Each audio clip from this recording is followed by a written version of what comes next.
Hey, thanks for making it to Veterans Daily with Jay and Clay. Government shutdown impacts on the VA. Yes, there are impacts to the VA.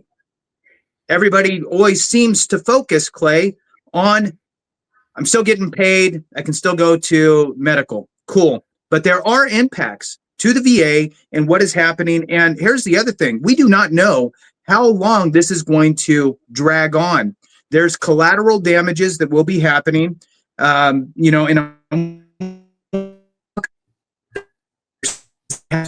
things sound in my little brain that I want to talk about, and I know you do too. So let's get rolling here. I'm going to let you lead this off on the government shutdown thing. But for those of you watching, hit the thumbs up, subscribe, share with a friend, all that good stuff. We really do appreciate it. We are working as much as we can to help share the word between the CivDiv, Veterans Daily, Veterans Info Tap, bringing on guests and pushing out information so you are aware. We're just asking for a thumbs up and a subscription to the channel, to all the channels, if you will. We appreciate you very much. Clay, government shutdown, my friend. Yeah. So one, everyone who took the deferred resignation program, which I did, the DRP, ended September 30th. And so I woke up on October 1st and I saw the headlines that the government shut down. And I was like, man, that sucks, but I'm no longer a federal employee anymore. So who cares, right? But the reason I wanted to share that is because it brings up a point.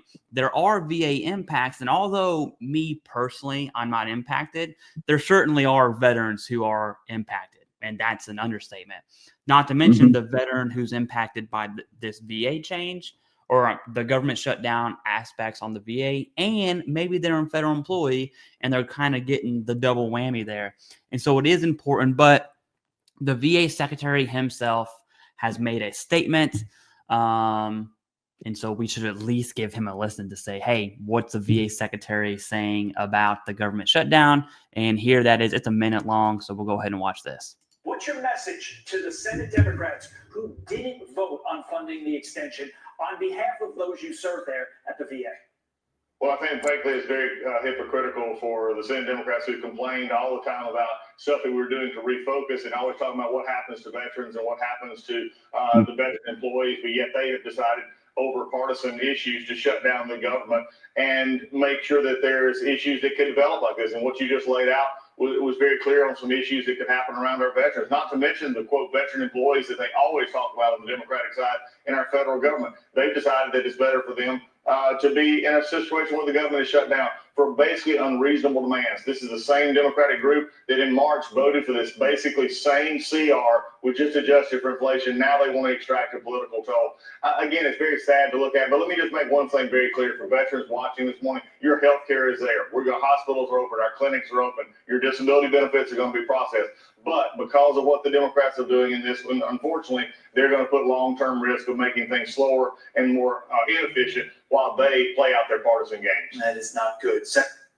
Okay, so I'm just going to cut to the chase, Jason, because the impacts is something that we can cover fairly easily, right? We have the red section and the green section. I know that's very, very small. Essentially, I'll read the green section. It says that VA healthcare is not impacted. That's great. VA benefits will continue to be processed and delivered. Okay, so that's compensation, pension, education, and housing benefits. By the way, if you need a VA home loan, David Piatek is a solid option for you. You can find him at VA Housing Education. Then you have burials will continue at VA. The Board of Veteran Appeals will continue decisions on veterans cases, and then contact centers will remain open. So all in all, veterans aren't going to be affected mostly, but there are some that are affected. Now, I'm kind of going to shift gears here, and I totally didn't warn you before this. Something that I realized right now, it's October 2nd. So we're recording this October 2nd. I'm going to post it later on today. Something I realized yesterday is that veteran issues are becoming more partisan every single day. And just to be clear, that is not good. We can't have it good this 4 years and bad the next. That is not. I don't care who you vote for. I'm telling you, that's not going to shape up in our favor at all. And I want to share something else to kind of drive that point home. I'm not going to read this entire email here. I'll read this one little paragraph. It says, President Trump opposes a lapse in appropriations. September 19th, House reps passed all this great stuff. Unfortunately, Democrats are blocking the CR and the U.S. Senate due to unrelated policy demands. That's all fine and dandy, except for it stems from the VA. And this is the issue I want to bring up. The VA itself is becoming more partisan, and in turn, it's making veteran issues more partisan, and that's right. Yeah, good that's call. not good. Like, as a veteran, I don't want to open up this came October 1st at 2:46 p.m. I don't want to open up my email from the VA and receive more political stuff. I don't want that. As a veteran, one, I don't even care to begin with. Yeah, And it's just it's like those random texts I get. Hey, who are you going to vote for this upcoming election for Virginia? I'm like, bro, I don't care. I'm not going to respond. And now it's the same issue, but this time it's coming from the VA. That's, I think, the biggest issue about what happened yesterday. But you know what, Clay? You so nailed it. It's good. Awesome. This is the collateral damage. Yeah. Potentially. We'll call it damage. This is the collateral impacts of having a former congressional member as your Secretary of VA, right? So political by nature, party affiliated, heavily, obviously. And that's very transparent and very, very open. Now, we can go back and we can look at the former VA Secretary McDonough, and we can see where there's, the Biden administration this, the Biden administration that, and because of the Biden administration, but it was a little more subtle. This is straight up in your face. Yes, in your face. Them bad, us good. Them bad, us good. It's rough, man. And I agree with you 1,000% that I think that there is this aspect of polarization that happens from that, and this kind of a pullback if you're not aligned politically in it with the secretary's views, which, let's face it, half the nation's one way, half the nation's another way. And whatever that split is within veterans, I don't know, and I'm not here to argue that. For those of you out there, without a doubt, Clay and I are pro-veteran. Period. That's the party we're in. That's what we're standing for, and that's what we will champion every single day. I think, Clay, that's a very important subject that you brought up, because what does it look like next year? And the next year and the next year? Is it just going to keep getting worse and worse? And then let's imagine the next presidential election 6 months prior to that. What are we going to be getting hammered with from the VA in a political way? And then after the election, then what are we looking at? Is it going to continue on? Is it going to subside? Well, it seems like things just compound and get worse, not ever going back. It's like we wait for this pendulum to swing and come back the other way, but it's like it keeps going and going, and you're like, wait a minute, this is getting really weird. So that's a dangerous thing, and what we don't need is and then I'm going to be quiet and kick it back to you. I think what people need to understand is, from the political side of this, what we don't want as a veteran community is, we'll call it the non-majority side, feeling as though the majority side is slamming them from the VA standpoint, and then go, okay, well, because of that, we need to now be politically postured here, and we're going to oppose this, and we're going to oppose that, and we're going to try to paint this other picture, thus making the veteran community a very politicized element here in the bigger scheme of politics, which only hurts veterans at the end of the day by needless delays potentially, right? I'm going to kick it back to you. There's obviously other impacts, but I'm still wrapping my head around what you said. I didn't even think about it. and I'm so glad that you brought it up, because it's how far is too far, right? We get it. The VA secretary is appointed by the president. Got it. Politically aligned. Got it. Cool. That's cool. I get that. I understand how all of that works. But what we don't want is political fire hosing at every corner. Back to you. Yeah, you can read any VA news that the VA pushes out on their official site. President Trump's name is mentioned in about all of them. And it's like, hey, that's great. Just give me the information, right? Tell me the VA impacts of the government shutdown, the red and the green. That's it. I don't need a embedded message with the VA information. And what I would describe it as, yeah, what I would describe it as is like, you know, when a married couple that has children, they get divorced, that's always messy, right? I don't care who you are. Anyone who says I have a good divorce, they're straight up lying to you. And then, like, you know, the dad is telling the kid all this stuff, and then the mom is telling the kid all this stuff. And in the end, it only hurts the child. Like, that's it. Right. You know, the mom is trying to smear the dad is trying to smear the mom. And that just makes the situation worse. And that is exactly what's happening, you know. The Democrats and Republicans, those are our parents as veterans, and they're just trying to smear the other. And here's a perfect case. After that came out from the VA secretary, this is ranking member Takano. He sits on the Veteran Affairs Committee. And let's just 1 minute message. It's like 45 seconds. Let's just hear what he has to say. And I think it's going to bring the picture together of mom and dad smearing the other to the veteran, right? And we're just caught in the middle. So it's like I'm reliving my childhood trauma all over. Yeah, no, I'm kidding. I have here an opinion piece written by Chairman Mike Bost and Majority Whip Tom Emmer accusing Democrats of causing this shutdown to hurt veterans, when in fact this is a Republican shutdown, and it is Republicans who have set it up so that veterans are pawns and are being used as pawns in this shutdown. Make no mistake about it.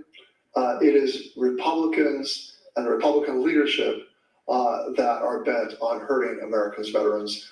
Democrats, we're standing up for all of you. Okay, there's not a single person on this planet that can tell me. Democrats. Hold on, let me pause it. I'm going to read this quote exactly. Make no mistake about is Republicans and the Republican leadership that are bent on hurting America's veterans. No one believes that, right?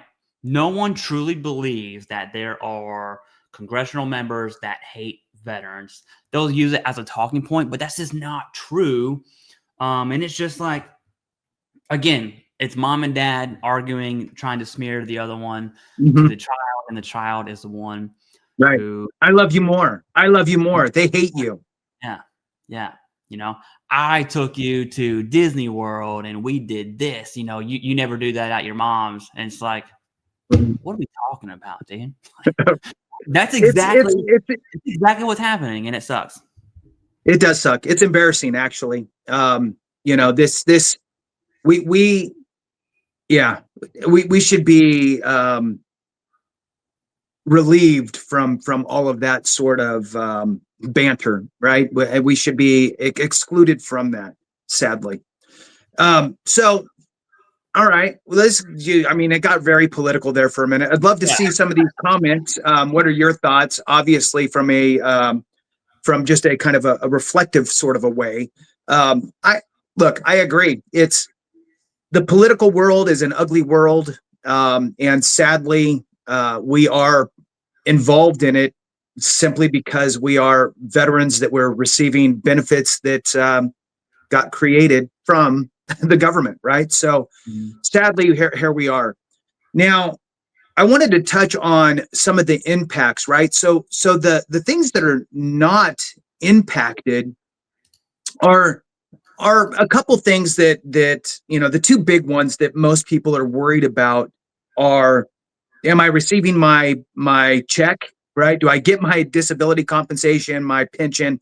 Is my check going to show up? Yes. Good. Can I still go get my health care? Yes. Good. Okay. So that's not impacted. Let's talk about some of these impacted things. And I will tell you this, it's a little deeper, I think, than the first read, if you will. So I think that you kind of have to read between the lines a little bit on some of this stuff to understand the cascading effects of the government shutdown, specifically as it lingers. What sort of every day is kind of like a week, right? So you miss a day. Well, now there's still stuff happening, just nobody's working on it. And now you're going to come back. Now you got to kind of calibrate yourself, kind of catch up on what was missed. Meanwhile, still stuff's coming in. And so there's going to be some issues, I think, depending on the length of this shutdown. So you have your red-green page. Do you want to pull that back up and read some of the red? Yeah. So on the red, probably the biggest one to veterans is the VA regional benefits offices will be closed. That's a big one that I think gets kind of overshadowed a little bit. And your example of being closed for a day is like a week. That's a perfect analogy. And my question is, okay, VA regional benefits office will be closed. Got it. How long does a regional office need to be closed for it to start affecting veteran benefits, right? Because we know on the green, it says continue to be delivered and processed. Right. Awesome. Well, let's break down what processed means, right? Are you going to go from initial claim to claim development and then it just stops, right? But technically it's being processed, right? Veterans who are already in the wheel of the CMP exam process, they're going to have their CMP exams, great, but does it stop after that? Like how long does a benefit office need to be closed in order to start impacting veterans? I don't have that answer. Right. I think we would need someone who works at a regional benefit office to like speak on that, but I know something. Yeah, here's some of the stuff that I pulled up, and really, right, to get the right answer, the true answer is really deep diving into the contingency plan and knowing the numbers and really getting it pulled down to that. But we have a lot of different factors, right, Clay? But there's more. Bless you. There's more going on than just the government shutdown, right? Mm-hmm. We have this reduction in employee count. We have the ending of the deferred resignation. We have a potential of getting rid of more people here happening. So there's a lot of different things that have already kind of led up to potential issues that, for the most part, I believe are being managed, right? So it's kind of like, okay, look, all these things are happening. We need to manage all this stuff. Okay, so there's a lot of effort and energy put into managing to make sure that veterans care and benefits are still being delivered and all that stuff, all the talking points. But don't think that it's just easy sailing. There's a lot of effort to try to make that continue to happen because you don't need the pie in your face, if you will. So now with the government shutdown, now you can't be that focused on that. Now, a few things I pulled up. I'm going to read these bullet points to you, Clay, and then I just want to get kind of your response on a few of these, just whatever kind of sticks out in your mind. So here's the little kind of a two-liner before we jump into it. So although VA benefit payments are not expected to stop immediately, obviously, because it was prior funded, during a short-term government shutdown, delays in new claims, keyword new claims processing are highly likely. Delays in new claims processing are highly likely. A shutdown will reduce staffing and halt non-essential functions, slowing the system down. So what's to expect during the shutdown? Likely delays for, again, new claims. While payments for existing claims will continue, the processing of new or pending claims and appeals is expected to slow down significantly or pause. depending on the length of time, obviously. Reduced customer service, obviously, we talked about this. Non-essential personnel are likely to be furloughed. And some of these benefits hotlines are going to shut down depending on what they are. Some will remain open, some will be shut down. So like the GI Bill hotline, career counseling, and transition assistance program activities will be paused. So there's a potential here that I think it's the new claims, right? I'm filing a claim tomorrow. Cool. Where's it going to go? It's going to go, and it's just going to sit there until somebody comes back in, because that's not deemed as much of a priority, like the ones prior, right? Like the current system. Does that spark any thoughts for you? Yeah, what really sucks on that, and everything is kind of compounding on October 1st, the fiscal year is just the day not to be an American veteran. I can tell you that, because a lot of veterans wait until October to file their claim. There's a small reason for that, is that how claims processors are graded for performance, everything resets on October. And so what VA employees naturally do is they really put their best effort in October, because it gives them this kind of like buffer of, hey, I got my performance points, I got my thumbs up. You know, if I slack off in the future, we're good to go, because I went hard in October. And that happens every year. So a lot of veterans will submit a claim in October to kind of be put into the best guess pile, right? That's not factual. That's just kind of human nature on how performance standards work at the VA. And we've had a VA rater even speak about this and give us this information. So that's where that comes from. And what really sucks is for the veterans who were waiting, you definitely don't want to file in September. That much is for sure, right? Because performance is over. No one cares at that point. They're just like, whatever. We'll get to the OIG report here in a second. But you fast forward to October, the shutdown happens, you submit a claim, and all of a sudden, new claims are going to be impacted. How much? I think the amount of new claims being impacted, I think, is how long the government will be shut down for, right? Yeah, absolutely. A week, 10 days. I mean, sure, it'll be delayed technically, but it's like, okay, no big deal. But all of a sudden, you go into 3 weeks, 4 weeks, 6 weeks. It's like, okay, well, we just, the VA just tackled the backlog. I have my own thoughts on that one as well. But now the backlog will be right back where it was in 6 weeks, right? And so it kind of, we have to wait. And so those are my thoughts, is the fiscal year just kind of really just slapped everybody in the face and was like, hey. Totally. Yeah, no kidding, Clay. I 100% agree with what you're saying. Now, look, the government shutdown, it is what it is. We're moving forward. We will keep everybody updated with what's going on and any potential further changes with regard to how the VA is doing everything. Speaking about the VA, though, I know you and I had both talked about this. I really am interested to just hear exactly your thoughts regarding the OIG report. That's as far as I'm going to go. One of the newest, biggest deals out of Philadelphia with the VA. It is well, I'm going to let you talk about it, and then I'll jump in.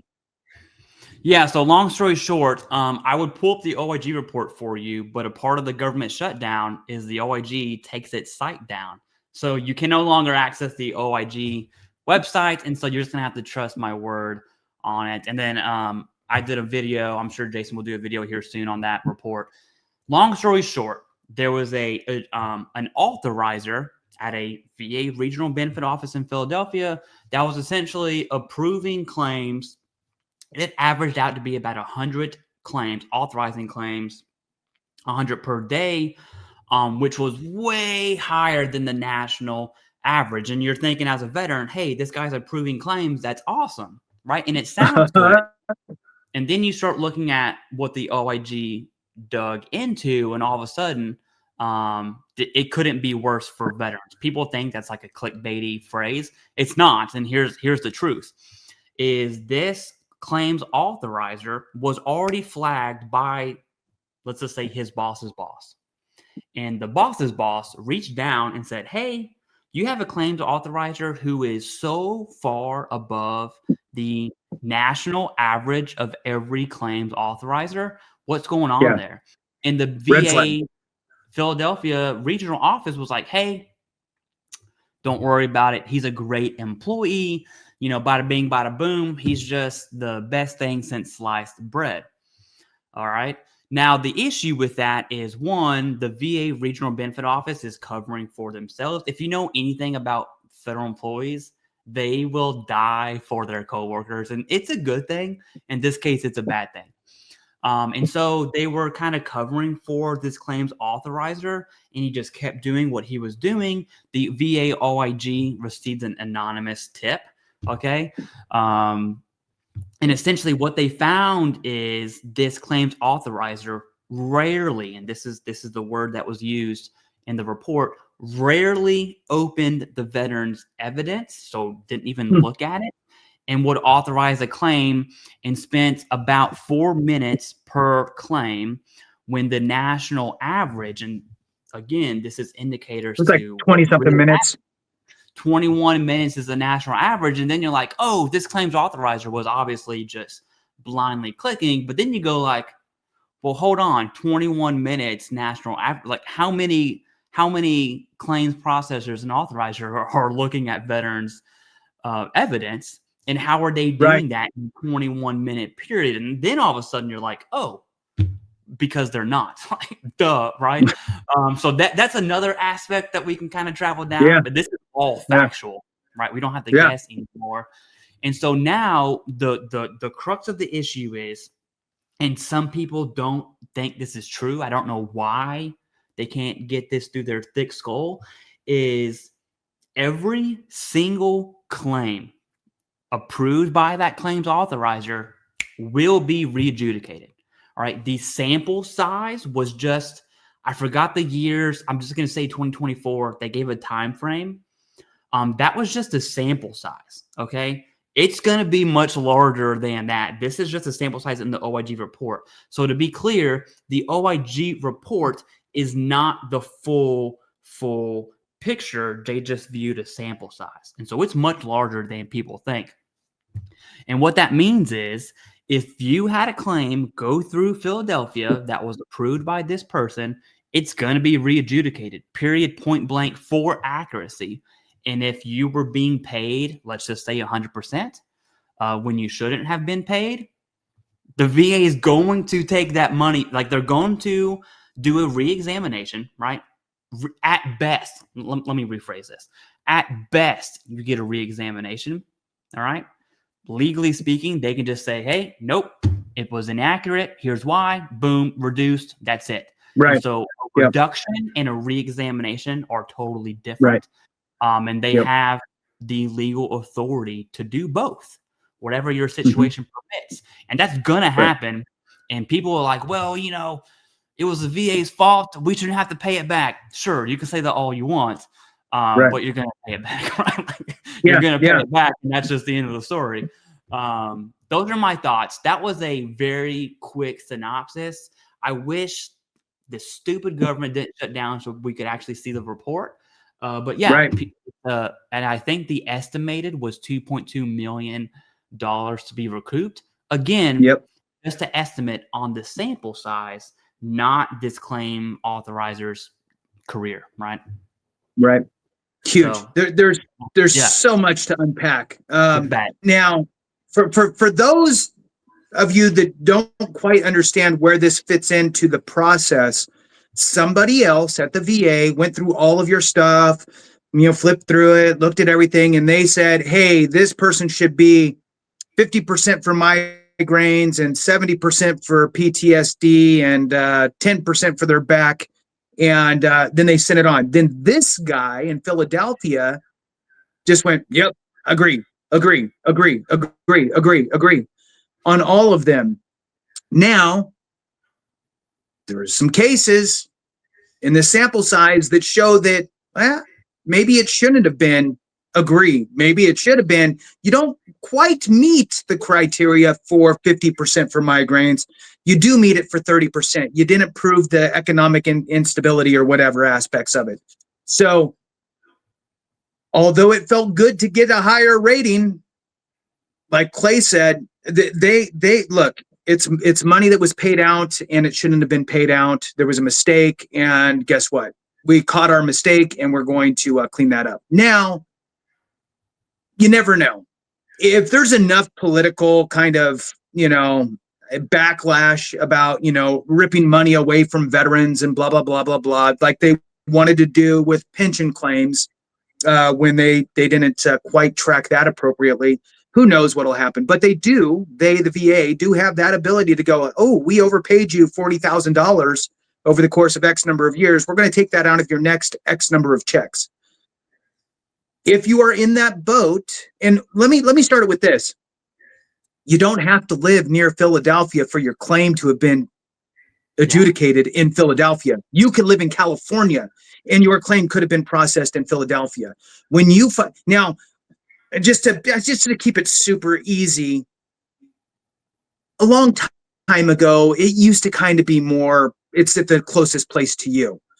But over time, the VA realized, well, that's stupid, because if I have 6 regional offices that are slow and I have 6 that are super busy, maybe we crossload some of that and lighten the load and get things to move quicker for veterans and all that. So when you file a claim with the VA, and oh, by the way, if you don't have capable and competent help, we can help you at evidence-based VA claims, ebvaclaims.com. It's in the description and in the comments. We're happy to help.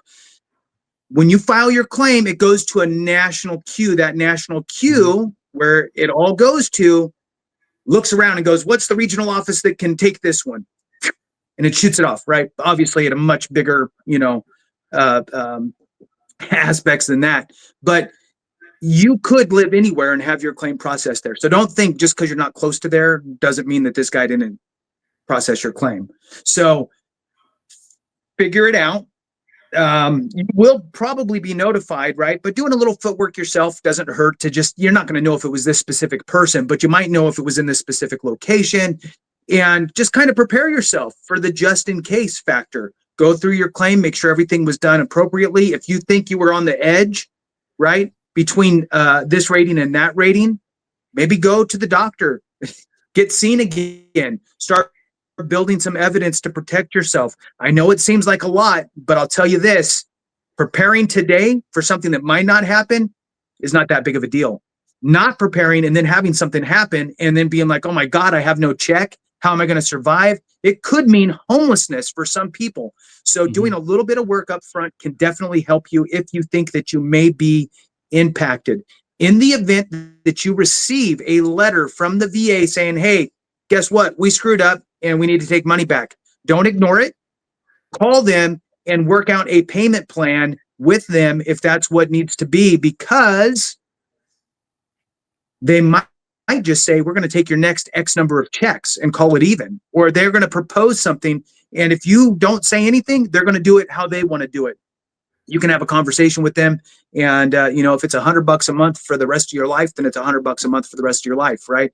Whatever it is. So this could be a big deal for some people. So I just want to really kind of hammer that point home that, it could be big. Now, when would the VA not be able to recoup any overpaid funds for a frivolous rating? 20 years. So 20 years. If you have been rated by the VA, even in a circumstance like this, where the VA just screwed up, right? Then after 20 years of being rated that, the VA can't take it from you. It's the 20-year rule, and it applies even if the VA screws up. They could rate you for the wrong knee. And, really it was your right knee, but they rated you for your left. You never really paid attention. And next thing you know, 20 years goes by and you're like, no, everything's fine with my left knee.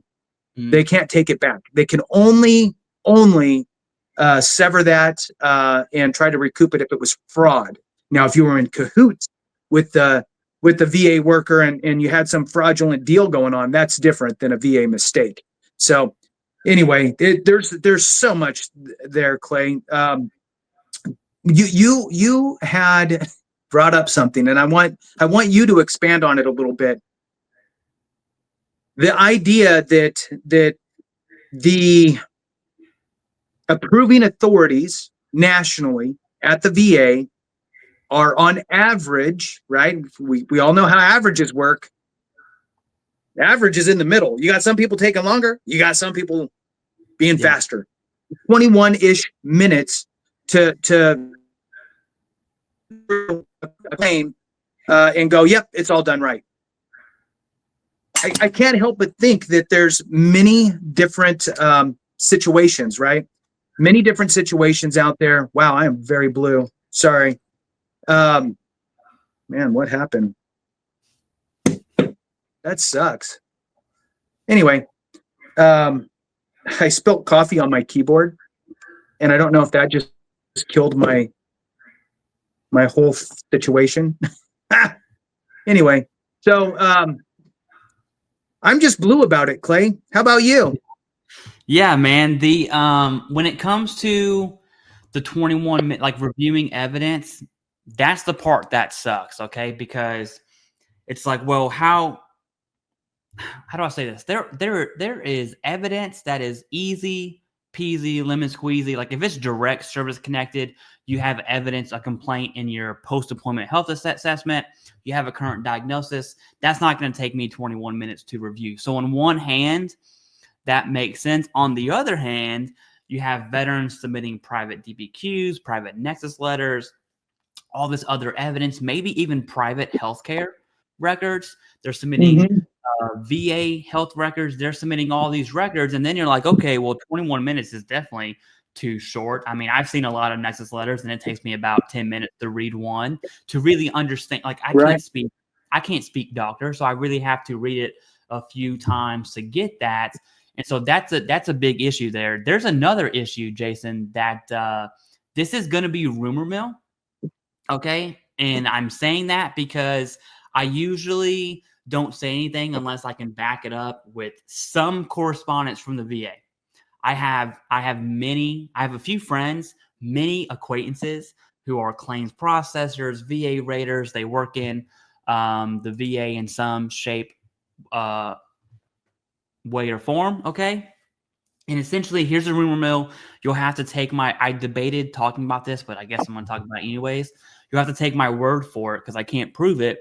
But I've had multiple people who work at VA regional offices that have said that the VA is really going to crack down on accuracy and then past accuracy. And here's why that matters. Although I hate the phrase "don't poke the bear," that's where this is coming from. Because now, if you again, rumor mill, I cannot prove it. I'm taking the word of people that I trust. All right. The rumor mill is that the VA is going to look at accuracy across the board because this is just a claims authorizer that got caught. That's the issue. Right. Okay. It's the point who got caught. Now, is this a one-off? I don't think so. And here's why. And it goes back, Jason, I've been complaining about this for 3 years, is how the VA grades VA claim performance. All right. It's not on accuracy. Right. It's not on any of that. It is by numbers. Hence why we have people clicking approve. Okay. By the way, the approve is approval for service connected claims and denied claims. So it's a two-way street there. It can go both ways. Right. And so now you have a performance system set up that gives you bonus points for how many claims you adjudicate. Nothing to do with accuracy. All right. I did a video on this. I forgot the exact numbers, but essentially, raters get more points for kicking a claim to an exam with a claim that has a DBQ and a Nexus letter already on it than they would for adjudicating that claim right then and there. Right. So already the performance system is not in favor Wow. of the veteran. Yeah, Jason, what is happening with us today? Go ahead and take that. I don't know. I was just thinking that. You know, it's you bring up another great point, Clay, and the way that this thing is set up to reward, I guess, slacking in a weird way. It's taking the easy route, right? It's, let me just say, we need to order an exam, even though I have all the information that I need. Let me just agree with whatever already came through, so I can just get more out. All of these things lead toward, I guess, a slacking environment. It's nobody's held really accountable to the quality of their work. It's all simply quantity, and I hate that. I think that what really needs to happen is there needs to be a lag time for bonuses, and that lag time should include how many got, and they have all the numbers, how many went to appeal at the board, and how many of those board appeals got approved, essentially. Could be part of it. Another would be, how many claims did you approve that then subsequently had a higher level review that overturned that decision and then became a rating for that veteran. So these are ways that you can actually measure the quality. You can't really say supplemental claim, and you can't really say, because that's the veteran's problem. If you're filing a supplemental, it's because you screwed up and you didn't provide the appropriate information. Now, granted, you have the ability to do so, but that's not the VA's fault. You didn't give them what they needed. And if you did, then you would have filed an HLR with a informal conference, have that conversation and go, you know what, you're right. We're going to award you X. So I think that there's ways there. And I already know that if you and I were involved in overseeing that platform, we would absolutely strip away all of that and do it to where it is really a check on quality over quantity. Because at the end of the day, if your focus is on quality, you're actually going to save time and be able to have a higher quantity, because you're not going through this, appeals process and, higher level reviews and supplementals and all these different things, because you got it right the first time. So quality needs to be at the forefront. And I agree with you, to loop this back, this is probably the tip of the iceberg. This just happens to be the one joker who took it too far. And now all of a sudden the VA is going to have to dig deeper into it. These are taxpayer funds. If this guy did 2 million in this period of time, what are we looking at nationally? And let's figure that out and crack down on that. Now, granted, there's going to be, like you had said, and I don't want people to miss out on this. It could be you got rated 10%, but you should have been a 30. Nobody's looking to make sure. They're just saying, yes, it's right. Yes, it's right. So they're just leaning on, yes, it's right. So there are going to be some in there that could potentially, you might have got shortchanged. I mean, unless you're taking the time, and again, I'm gonna plug our organization at Evidence-Based VA Claims. If you yourself or your accredited representation, right, whoever it may be, if you or them are not taking the time to fully dig into what you currently have as it relates to the rating schedule, you're losing out on a tremendous opportunity. You must do that to make sure that you're rated appropriately. If you can't find somebody to help you with that, we're happy to help you and try to get that done for you. We guarantee that if we take on your specific claim, that you will get an increase in your rating, and we will offer you a free consultation, email consultation, to make sure that it's something that we can help you with. So take advantage of that. I mean, look, free email consultation. If we take on your claim, we guarantee that you'll get an increase. It's a no-brainer. Back to you, Clay. Yeah, there's theoretically speaking, when a veteran submits a claim, the reason we named our company Evidence-Based VA Claims is because whenever you submit your claim, you should know why it's going to be service connected factually, not opinion based. Factually, why it's going to be service connected, and factually what rating you're going to have because you have the evidence to prove it. The issue is you have evidence and then you have word of mouth. Just to be very clear, word of mouth does not matter. Okay. The C&P examiner does not care about your personal statement. Point blank. All right. The rater does, not the C&P examiner. So evidence really matters. That's why we named the company that. And it goes back to the whole issue with this one person who's going to take the hit for sure. Is there's more people doing it. And what it reminds me of, Jason, is whenever I was a kid, I had to clean my room. You know, I'm throwing things under my bed. And that will work momentarily. And then I get to go outside or do whatever I want to do, right? And then eventually I do it so many times that there's no more space in my bed. Right? Or I want something and I want to find it, but it's under my bed along with all this crap. Or my mom comes in this case, the VA. My mom comes in, looks under my bed, and she just rips everything out and is like, hey, clean this properly. That's essentially what I think is going to happen. Is this OIG report is kind of like a factual red flag for the VA to say, hey, there might be too many veterans receiving a higher rating. The reason I'm saying that, okay, and this fiscal year, just everything just boom. We have the VA report that came out April of 2025. 25% of all veterans who are rated are at 100%. Did you know that, Jason? What? Out of so it's about 6 million. It's like 5.9 million veterans, just under 6 million that are rated. And 25% of anyone who's rated from 0 to 100, 1 in 4 are 100%. And so now you're like, oh, wow, the process does work.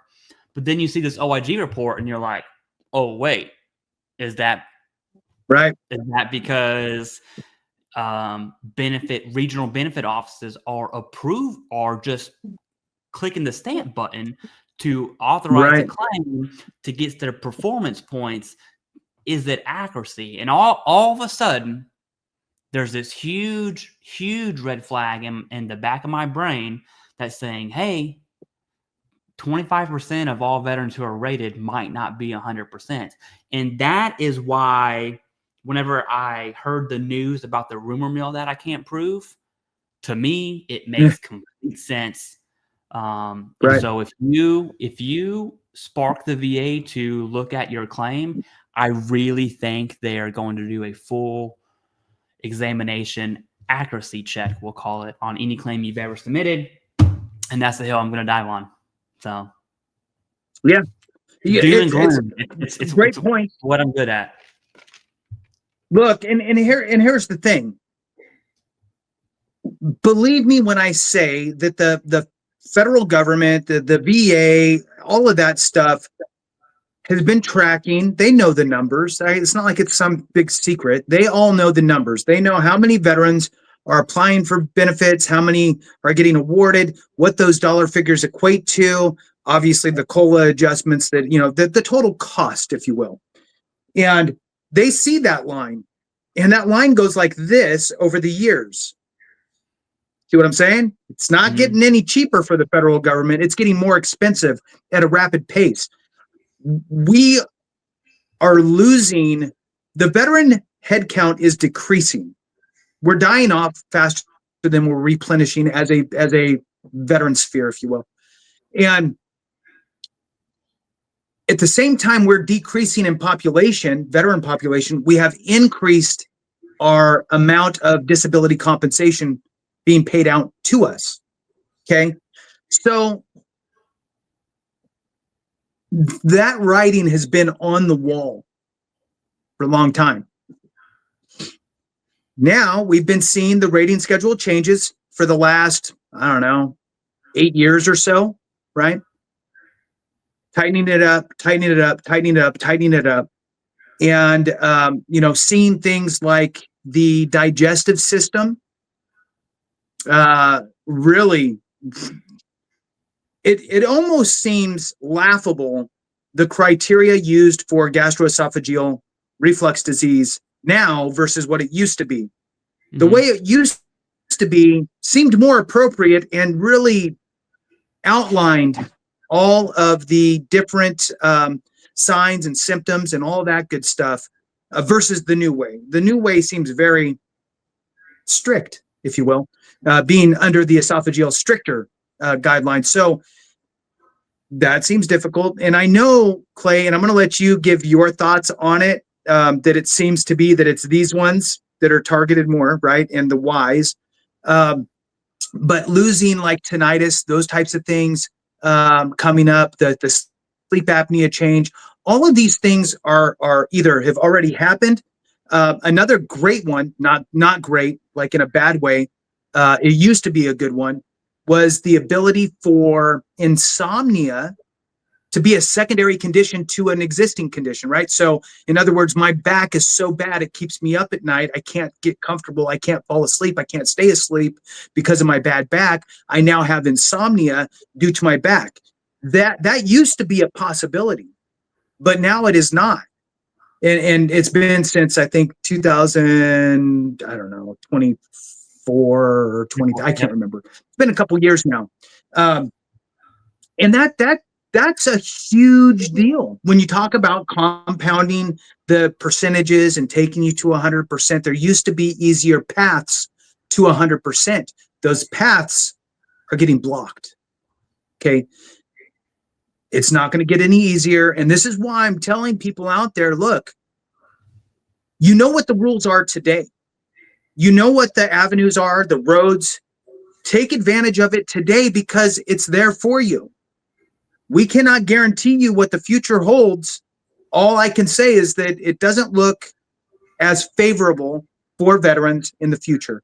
Give your thoughts, Clay, on the direction of where we're going with VA claims, man.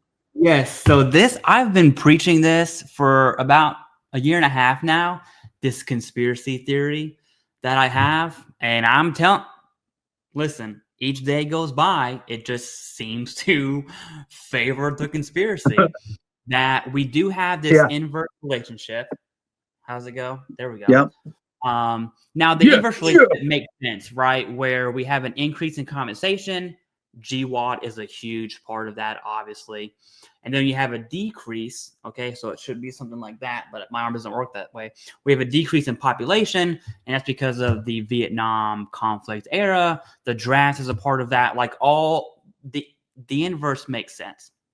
The issue is this line here is really like that, right? Like it's a huge increase where VBA is. I forgot the budget just came out for this fiscal year as well.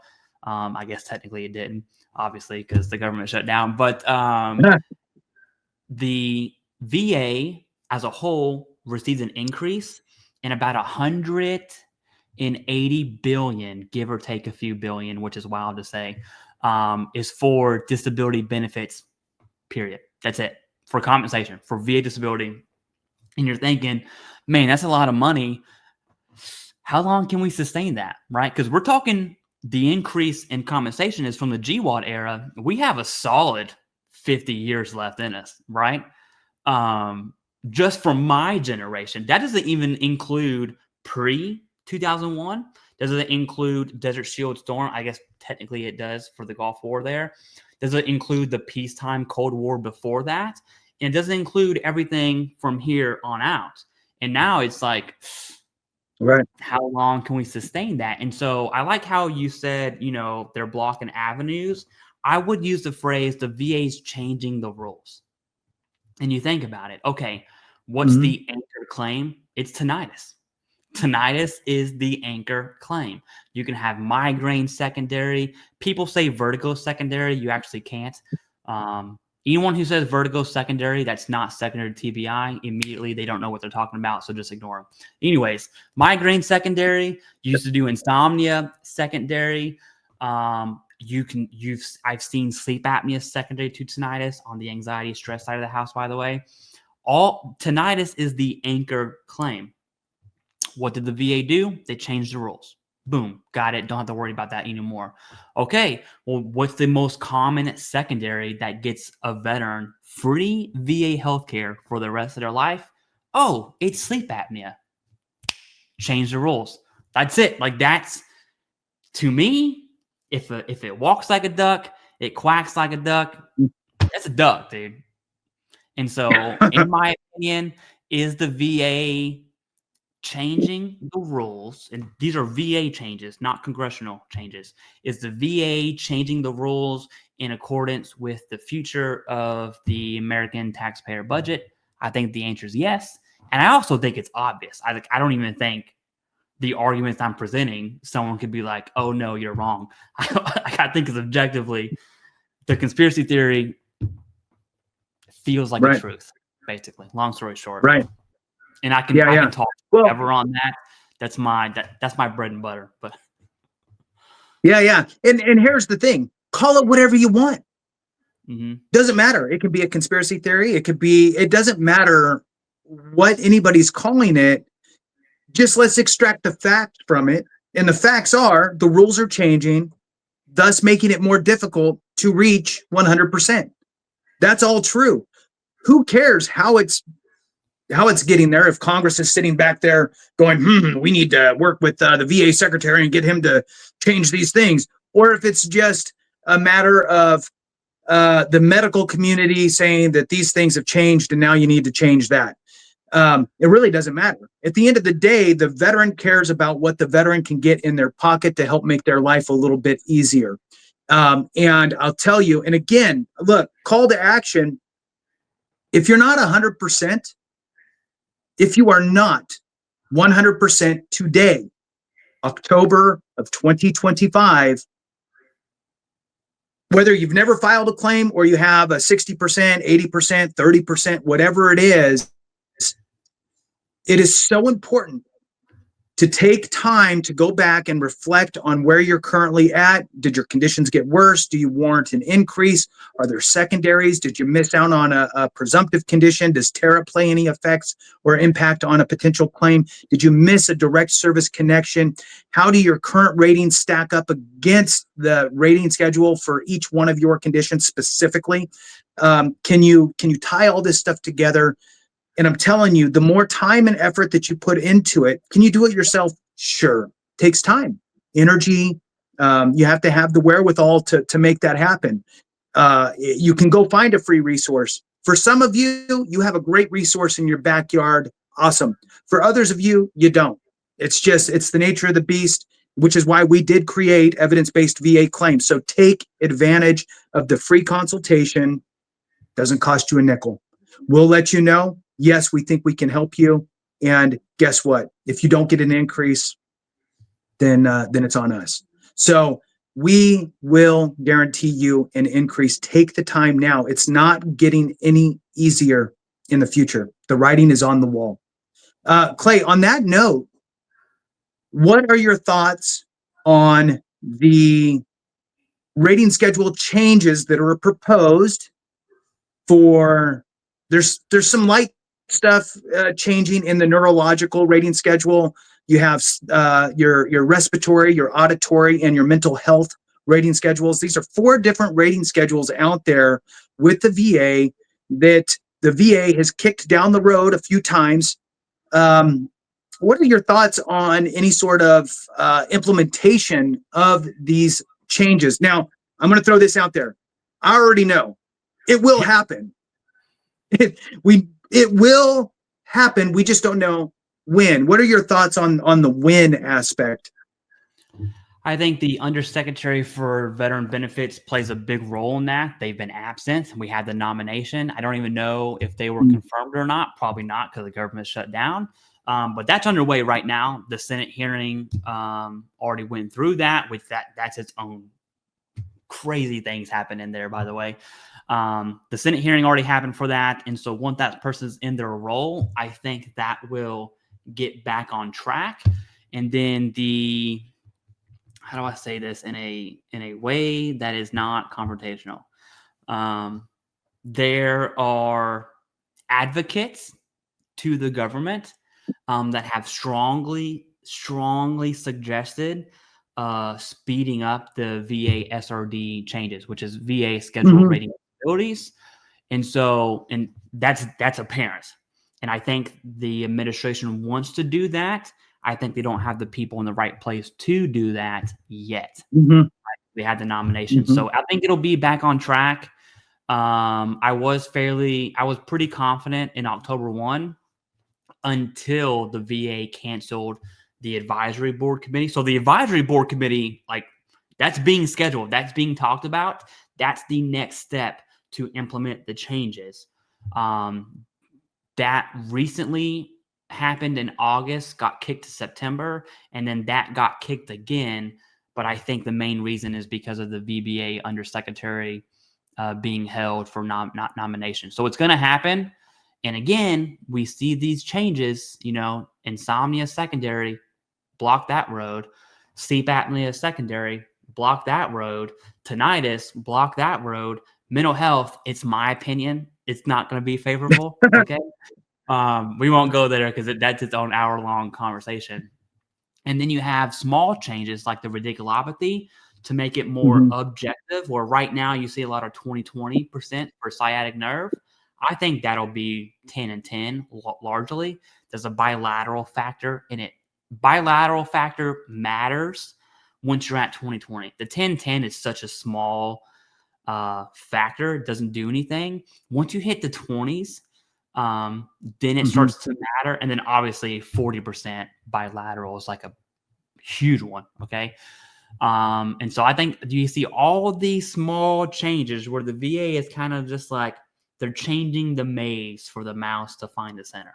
That's all they're doing. They're making it more difficult. And it'll be a great year. Great year for veterans in 26. That's right. So is there any words of advice that you have for veterans out there that are rated sub 100% in today's world? Like right now, today, you meet somebody at a coffee shop and you say, hey, are you all good? You good with the VA? You squared away with your rating? And they turn to you and they go, yeah, I'm doing great, man. I got an 80%. What do you say? Do you go, oh, good on you, and that's it? Or do you have a conversation? Yeah. Right now, it is easier to be service connected and rated at a higher rating than it will be in the future. I think that is a fair statement to make.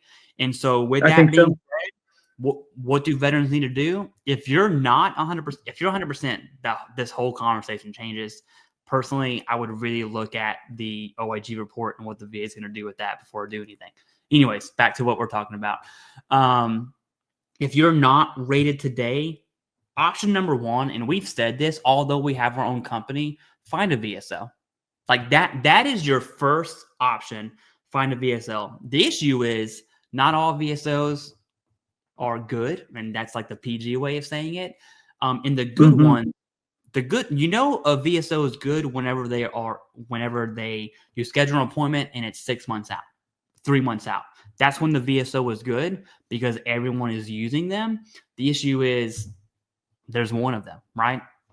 Some counties don't even have a VSO, and so you rely on the state there. So first option is find a VSO. If your VSO sucks or you don't have one, what I would recommend is contacting us at Evidence-Based VA Claims. You can email us at vaclaims@ebvaclaims.com. That'll all be down below in the description. And what we're going to do is for VA claim companies, there are companies who submit your claim for you that will have you pay for Nexus Letters and DBQs. You can go that option. I wouldn't recommend that personally. They charge, 4 times, 5 times the increase. It's about $8,000. Our whole price structure is a one-time upfront payment, $13.99. And if you don't get an overall increase, you'll get your money back, right? That is plain as day in the contract there. You'll see that you'll have to submit the recommended claims with the recommended evidence. We get one more shot for the appeals. And if none of that works, you get your money back. And so when we say we guarantee you an increase, we mean it. In fact, before I send an invoice to a veteran, I have, like Jason and I have to prepare ourselves. Hey, are we postured to give this money back? That changes the game, because we don't just accept any veteran, okay? We really look at your claim situation, and if we feel like we can actually help you, then we will. Because if we can't, all of a sudden Jason and I are going into debt trying to pay all these veterans back, right? And so I think the money back guarantee puts a checks and balance, if you will, right, on our service. That if we suck, all of a sudden, we're going into debt trying to pay these veterans back. And so that's what I would recommend. Find a VSO, contact VA claims at ebvaclaims.com, file right now. I don't think it's going to be in your favor in the future. Yeah, good call. Look, the end of the day is, yes, it's going to get more difficult the longer you wait.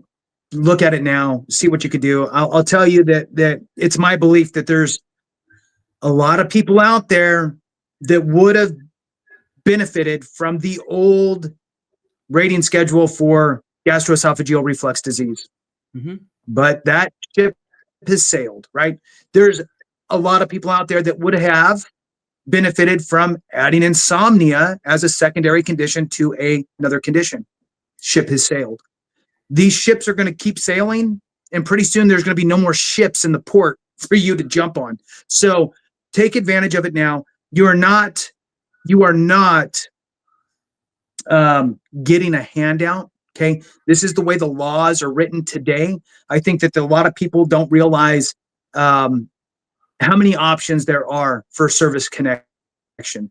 There are so many different things that are available to you that I think that, and this is really speaking to those that have maybe never filed, that we tend to really hyper focus on injury and trying to prove that the military caused this specific ailment. That's not fully everything that's available. That's some pieces of the pie, but not the entire VA disability compensation pie. I like to frame it up as, the VA wants you to prove that your condition manifested during your time in service or is a result of your time in service in some fashion, right? So the manifesting could be, I never had migraines. I was in for 3 years, started getting migraines, then I finished out my time and I got out and I still have migraines today, right? So I started getting migraines during my time in service. I can't really pinpoint what caused it. I just started getting them. You could potentially have an avenue for service connection. So just want to throw it out there to folks so they're aware that there's a lot of opportunity, and to speak with somebody else, get a second set of eyes is always a good thing, whether it's an accredited rep with us, with a friend. Just make sure that the information you're getting is legit. Clay, before we end it out, is there any last things that you wanted to talk about? I just think, there's you're going to see a lot of, I want to go back to the government shutdown discussion. You're going to see a lot of headlines, and I've read at least 100, Democrats hurt veterans and first responders and all this stuff. And then you're going to see the opposite. Republicans are using veterans as pawns. All that is baloney, and it's the same coin, different side. And the more that veterans feed into partisan issues, the worse that's going to become. And yeah, that's it. It's not good. It's not. I don't like to be doom and gloom. I would say I see it for what it is, and I don't want to open up my email from the VA to be another propaganda arm for whatever administration has the throne for 4 years. I don't want that. Just give me my dang VA information. Call it a day. Okay. Anyways, I'll stop right there. Yeah. Hey, good points. Good points. So look, at the end of the day, the message is don't politicize the VA. Don't play into it. Let it be government in general, both sides. The government has shut down. VA benefits are impacted in this way. VA needs to be bipartisan and serve veterans in a bipartisan fashion. With that, thanks for watching. We appreciate you very much. Have a great one. And remember, if we don't take care of each other, something went wrong.